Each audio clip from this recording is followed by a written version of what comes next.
ప్రభువును ఘనపరచండి, ప్రభువును వేడుకొని ప్రభు యొక్క సన్నిధిలో హృదయపూర్వకంగా ఆయన కృప కొరకు వేడుకుందాం.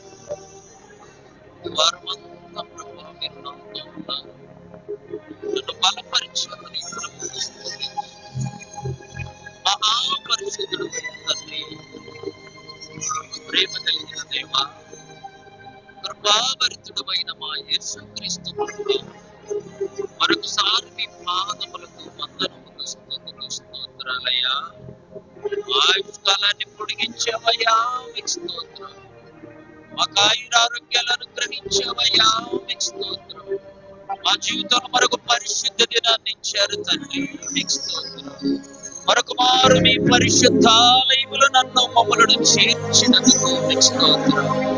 అయ్యా, ఈ వారమంతా నాయన తిరుటకు తిండి, ధరించుకొనుటకు వస్త్రములను, అయ్యా నివసించుటకు తగిన నివాసం, అయ్యా మా బుద్ధిలో ప్రాణమును ఉంచినందుకు మీకు స్తోత్రం. ఈ వారమంతా మీ కాపుదల నుంచి ఆయన మీకు స్తోత్రం. మాకంటే ఎంతో మంది శ్రేష్ఠులయ్యా, మాకంటే ఎంతో మంది గొప్పవారు నాయన, మాకంటే ఎంతో మంది అంద చందాలు కలిగిన వారు తండ్రి, మాకంటే ఎంతో మంది ఆస్తి పరులు నాయన ఈ లోకమును విడిచి ఉండవచ్చయ్యా.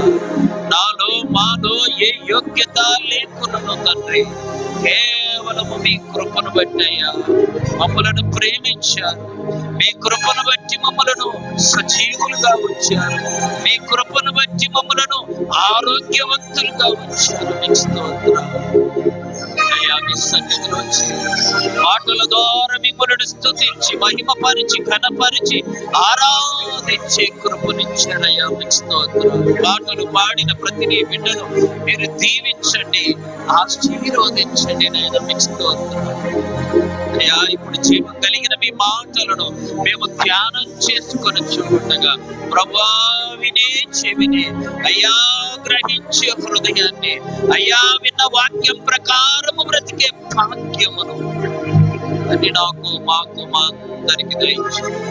మీ వాక్యము ద్వారా నన్ను మమ్మలను దర్శించమని, మీ వాక్యము చేత మమ్మలను బలపరచుమని, మీరే మహిమ పొందుమని అయ్యా మమ్మలందరినీ మీ పరిశుద్ధమైన కృపాస్థాలకు అప్పగించుకుంటూ యేసయ్య శ్రేష్టమైన నామములో స్తోత్రము చెల్లించి వేడుకుంటున్నాము తండ్రి.